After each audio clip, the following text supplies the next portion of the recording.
Okay, hello and good morning in Huntington Beach. And I'd like for you to say good morning. Good morning. Okay, it's about breaking down walls and boundaries. People power. I believe that our voices are powerful.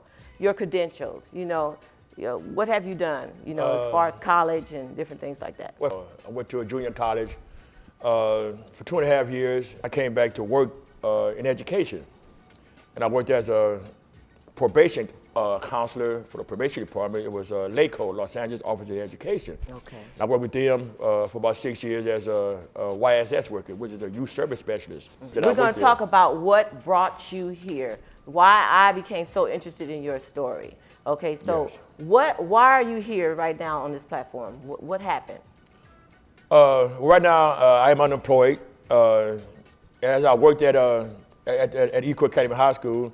And you did 11 years? 11 years there as a school 11 dean. years, okay. The job came up. A friend of mine that I worked with at the Los Angeles Conservation Corps, Rosa Basal, she had sent me an email one day. A job, the school that she worked at, which is called New Heights Academy School, and they was having problems over there with the elementary school. But they're having problems with elementary children. Right. And that was really kind of heavy on my heart. I said, wow, this is deep because it shows the generations, the change of generations. In the time that we live in now, that, our young kids are really being introduced to negativity, and corruption, and bad decision making and bad behavior, to where now they're just going to be wild out, uncontrolled. Right. And in my heart, and I work with kids for a long time, so I was saying, how can I be more of a part of the solution? So I said, well, I adhered to the email that she sent me, and she was asking me that they having problems over there. Would I like to come over there? And they offered me a job. New Heights. What happened with this 13-year-old girl? Object to school, which was an ink pen. And the ink pen it was a taser, because she's been a distraction. So I walked up there, and the teacher had the ink pen. She said, Mr. Pitts, I don't know what the problem is, but she is really trying to get me to use this ink pen, and she has been distracted. Didn't touch it. She did not touch it. She didn't touch it. She said, but she said there's something about this ink pen that she's trying to get me to get. Yeah. So when I walked up there, and the teacher gave me the ink pen, I knew exactly what it was, because I experienced this in high school.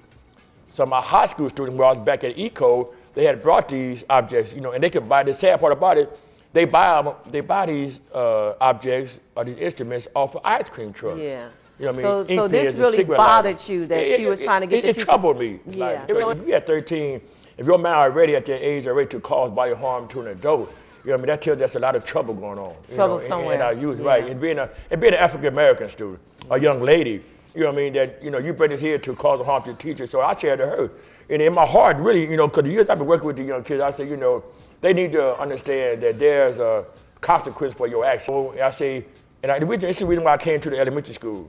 I say, if I can catch them now at this young age, they have a greater opportunity and a chance to really be successful once they get to high school, because they has been molded. And I think when you catch them young, they're like Play-Doh. Oh yeah, definitely. They're easy to be molded, and formed and shaped, and guided. But once you get to high school, pretty much that mold, it turns hard. You trying to do preventive action. I'm thinking, okay, maybe you're kind of hard on this young girl, because we're young and we do things, we make mistakes.